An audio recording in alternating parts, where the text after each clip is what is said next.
El tema que nos ocupamos hoy es el tema de las negociaciones colectivas, el tema de las convenciones colectivas que son producto de las negociaciones colectivas.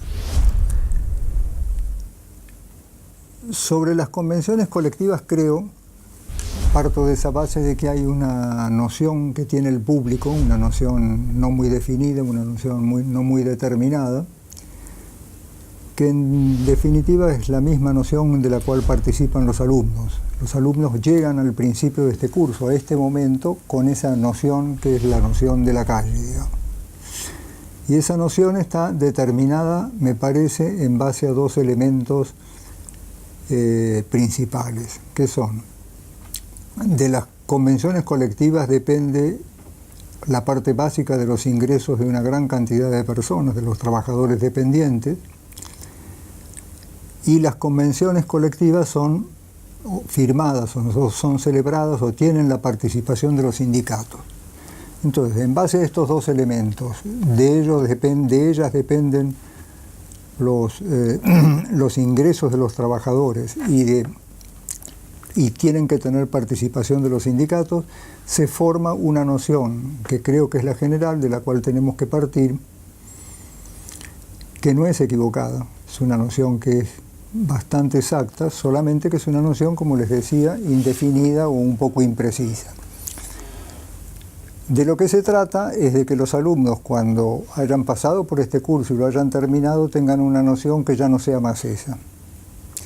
Por eso al final de estas pantallas que están viendo, este pendrive, van a encontrar un ejercicio. Van a encontrar un ejercicio que es un cuestionario sobre cómo lo contestarían ustedes en este momento. ¿Cómo lo contestarían en este momento en que traen una noción que es la misma que la del público, la noción general de la gente? Y luego hacer la prueba de ese mismo cuestionario, contestarlo cuando hayan terminado su curso, cuando ya tengan todos los conocimientos adquiridos del estudio, del análisis, de la investigación. Y ahí poder comparar si las respuestas que tienen al principio, cuando la noción era una noción, digamos, de conocimiento vulgar, cuánto se parece a la noción que van a tener en el momento que tengan un conocimiento que ya sea distinto. Porque lo que se trata es que los alumnos lleguen a tener un conocimiento terciario, un conocimiento profesional, no ya ese conocimiento de la calle, sino un conocimiento que les permita manejarse con este material de manera tal que poder utilizarlo de la manera que está previsto que este material preste auxilio a la organicidad social como parte del ordenamiento. Esta es la labor del profesional. Bueno, este es el grado de conocimiento al cual ustedes tienen que llegar, y es el grado de conocimiento que libremente cada uno de ustedes, tomando de los conocimientos lo que quiera y en el camino del pensamiento lo que le parezca,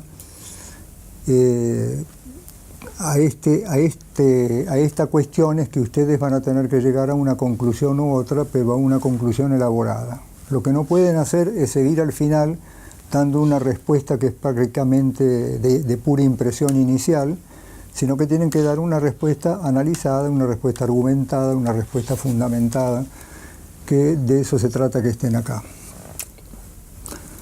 En este trabajo, lo que vamos a estar haciendo es un trabajo teórico. Y me refiero a que estamos haciendo un trabajo teórico porque vamos a estar trabajando con ideas. Para que nos entendamos, nada más. Yo les digo una idea. Les señalo una idea, yo puedo decir: no puede haber un sindicato que no pueda negociar colectivamente. O un sindicato que no puede negociar colectivamente no es un sindicato. Esto es una idea. Esto no es una realidad material que yo pueda hacer un análisis químico y ver si el material que tengo en manos es plata o platino. Esto es una idea. Y como toda idea, admite gratuitamente una idea opuesta, una idea alternativa, una idea variada, admite ideas, admite alternativas. En el trabajo con este tipo de material, con material científico teórico, estos se llaman hipótesis teóricas.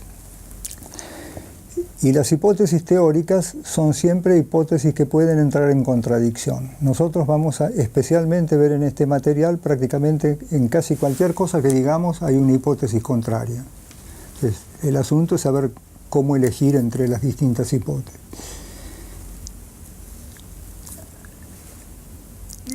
Cuando uno está frente a hipótesis alternativas, por no decir opuestas, de lo que tiene que cuidarse cuando llega a tener conocimientos científicos, conocimientos terciarios, profesionales de una cuestión, es de pensar que porque una hipótesis se haya aceptado o la haya aceptado cada uno, porque en el curso de sus investigaciones le ha parecido que esa hipótesis es mejor, esto quiere decir que la hipótesis contraria es falsa. O como normalmente se pueden poner las cosas, que si lo que dice un autor es cierto, entonces lo que dice otro autor que no dice lo mismo es falso. Esto no se puede trabajar así, esto no es un trabajo científico, esto no es lo que se espera de un profesional, no es lo que se espera de un universitario. Un universitario tiene que saber que en el trabajo científico las hipótesis alternativas son todas hipótesis, y las hipótesis nunca son ni ciertas ni falsas, lo que son es útiles o inútiles. Yo entiendo que les estoy haciendo una digresión aún antes de entrar en el tema, pero me parece que esto es una idea importante, ya no solamente para esta materia, sino para cualquier materia que les puede resultar útil para cualquier estudio que quieran encarar dentro de este tipo de disciplinas jurídicas, pero que particularmente es útil en materia de negociaciones colectivas, porque, como le digo, cada vez que digamos algo vamos a poder decir lo contrario. Esto nos lo vamos a encontrar a lo largo de todo el material.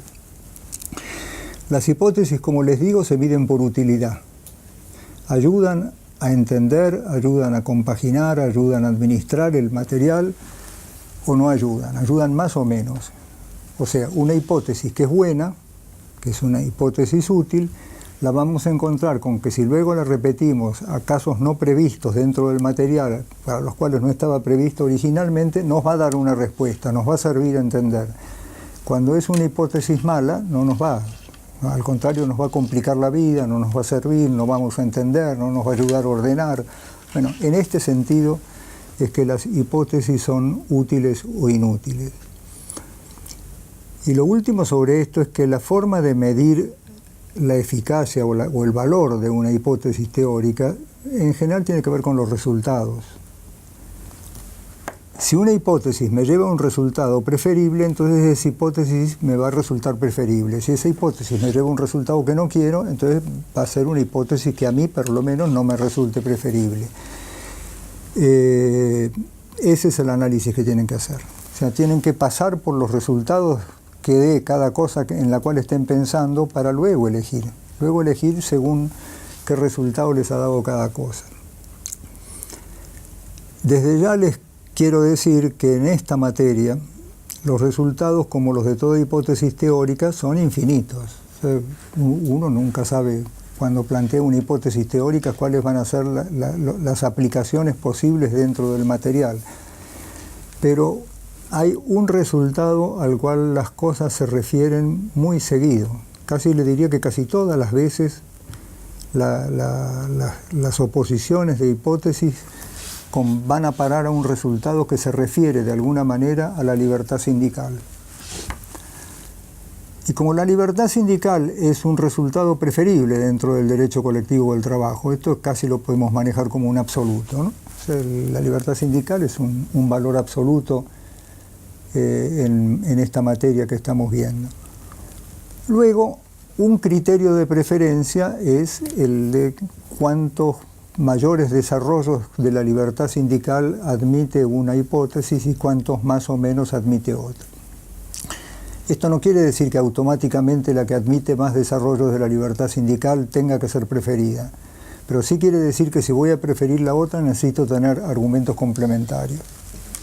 Que para elegir una hipótesis que se diferencie de los resultados que dé en esta materia tan central como es la materia de la libertad sindical, en ese caso tenemos que tener argumentos complementarios muy válidos. Este es el trabajo, este es la aclaración que les quería hacer sobre la utilización de los elementos teóricos. La importancia del tema, tenemos dos formas de verlo. Una más rústica, digamos, más material, que es la cuantitativa. Las convenciones colectivas ocupan o se ocupan de algo así como el 30 o 40% de la población económicamente activa. Son las que establecen las condiciones de ingresos, o lo básico de las condiciones de ingresos y las condiciones de vida todos los días en esta parte tan importante de la vida que es el trabajo, que lleva tanto tiempo de cada día de cada persona. Bueno, esta sensación de ingresos y de bienestar personal está comprometida a través de estos acuerdos colectivos, convenios colectivos, están comprometidos un 30 o un 40% de la población económicamente activa. En Argentina, algo próximo a unos 7 millones de personas. Naturalmente que esto no es solamente una gran cantidad, ni una gran proporción, es una proporción que por sí misma, en cualquier estudio sociológico, político, compromete la organicidad social. No se puede mantener este tema en mal estado sin que quede comprometida de alguna manera o en alguna proporción la cohesión social espontánea, la organicidad social espontánea, de manera tal de que cuantitativamente es un fenómeno de esa importancia. La otra forma de medir la importancia del tema es ubicándolo en la jerarquía normativa. En la jerarquía normativa lo podemos ubicar sobre todo en base a 3 elementos. El primero es la Constitución Nacional, que en el artículo 14 bis, este artículo agregado a la Constitución en 1957, garantiza a los gremios, así dice, el derecho a concertar convenciones colectivas. ¿Qué es lo que quiere decir gremios? Hace 60 años que rige este artículo y hace 60 años que no se ha podido llegar a un acuerdo, por lo cual no podemos ofrecer una noción consensuada de lo que quiere decir gremios. O sea, lo único que sabemos de gremios es que no podemos precisar lo que quiere decir uno, y dos, que es algo de más extensión que sindicatos. O sea, en este sentido, gremio sería como un género y sindicato sería como una especie, pero mucho más que eso, ni necesitamos, ni hay muchos efectos prácticos a los cuales necesitemos saber qué es lo que quiere decir gremios en la Constitución. ¿Qué es lo que quiere decir convenios colectivos? Que ese derecho a concertar convenciones colectivas, eso es lo que tenemos que tratar de determinar acá. Según lo que determinemos que es un convenio colectivo, es que ese derecho es a eso que nosotros consigamos determinar que es un convenio colectivo. Esto es la definición que vamos a tener que encontrar en el trabajo de esta clase. El segundo elemento es la Convención 87 de la OIT sobre libertad sindical, que es una convención que no está formalmente o literalmente incorporada al bloque constitucional argentino con la reforma de 1994, pero que sí lo está, según ya lo acepta todo el medio, lo está por reenvío que hacen a esta convención otras convenciones. Y esta Convención 87 es sobre libertad sindical, y si bien no menciona específicamente la libertad de negociar colectivamente, sí pone énfasis en la libertad de actuación de los sindicatos. Y la libertad de actuación de los sindicatos es libertad de negociar colectivamente. Esto requeriría y va a requerir a lo largo del curso una extensión mucho mayor, pero básicamente en este momento ya podemos partir de que las demás libertades que garantiza el Convenio 87, o que en general teóricamente se pueden predicar como que es preciso reconocer a favor de los trabajadores y de los sindicatos para poder formar sindicatos, para poder darle estatutos, para poder afiliarse, para poder administrarlos. Todo esto es preparatorio de la actividad. si esto fuese a respetarse, se va a respetar lo preparatorio sin después respetar la libertad de actividad, lo preparatorio no sirve para nada, sería preparatorio para ninguna cosa. La verdadera libertad es la libertad de negociar colectivamente, la libertad de ejercer la fuerza a través de los convenios colectivos es complementaria de lo que se necesita para negociar colectivamente. Por lo tanto, la libertad central es la libertad de negociación colectiva. Por eso es que un autor español muy importante, Alonso Olea, lo formuló de esta manera sintética que yo les daba al principio como ejemplo de una hipótesis teórica. Alonso Olea dice, un sindicato que no puede negociar colectivamente no es un sindicato. Lo podemos poner en otros términos y decir, un sindicato que no puede negociar colectivamente no tiene suficiente libertad sindical. Pero me parece más expresivo lo de Alonso Olea, es decir, un sindicato que no puede negociar colectivamente no es un sindicato. Este es el resultado de entender de esa manera los alcances de una Convención 87 que es esencial dentro de nuestra normativa. Como les decía, ya acá nos encontramos con una hipótesis que tiene una hipótesis contraria posible. Y la hipótesis contraria posible, dentro de las muchas otras posibles que puede tener, tenemos una operativa muy a la vista y muy a la mano en la Argentina, porque la ley argentina dice que solamente son convenciones colectivas, algunas convenciones colectivas. No todas las convenciones colectivas, según la legislación argentina, son convenciones colectivas. Y no todos los sindicatos pueden negociar convenciones colectivas. Solamente los que tienen algunas características o algunos añadidos legales pueden negociar colectivamente. Por lo tanto, tenemos que elegir entre estas dos cosas. Por supuesto que entre estas dos cosas, una va más directamente a desarrollos mayores de la libertad sindical, que es esta propuesta de Alonso Olea, porque reconoce como convenios colectivos, que es eso que garantiza la Constitución, o la libertad de concertar convenciones colectivas, reconoce a más cosas.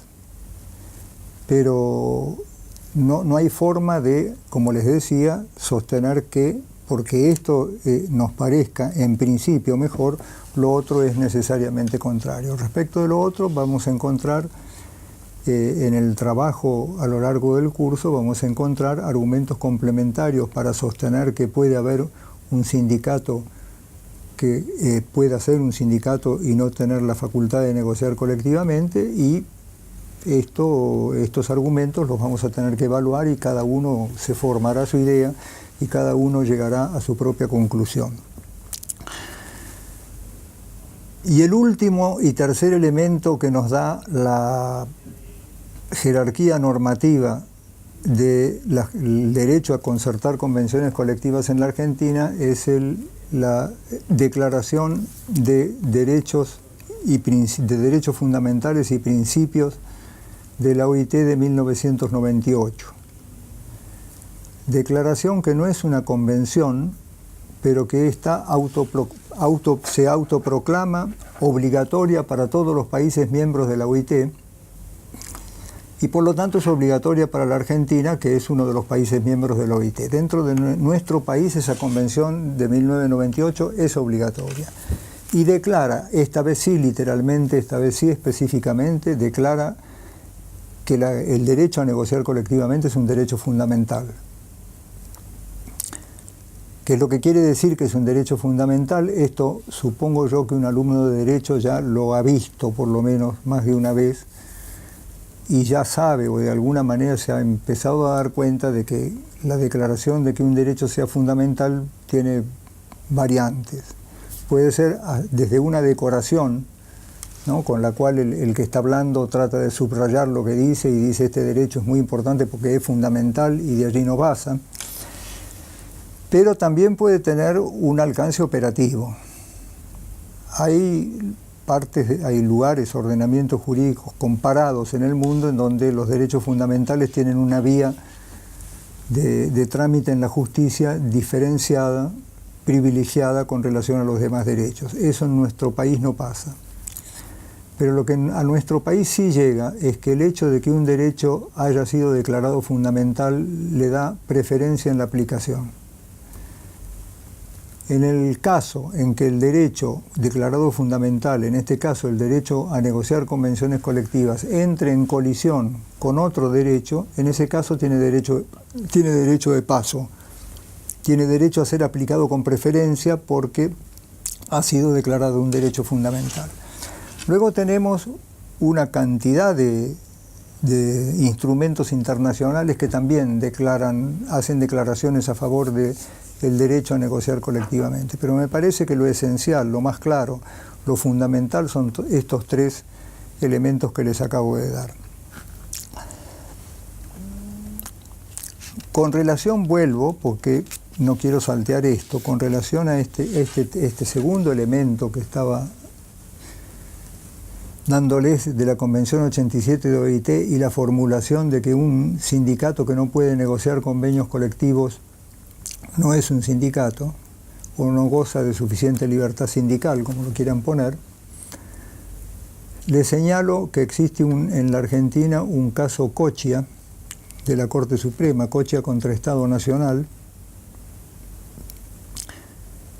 en el cual la Corte Suprema dijo que un sindicato al cual se lo priva de negociar colectivamente, se lo está privando de su razón de ser, que es la defensa de los derechos de los trabajadores.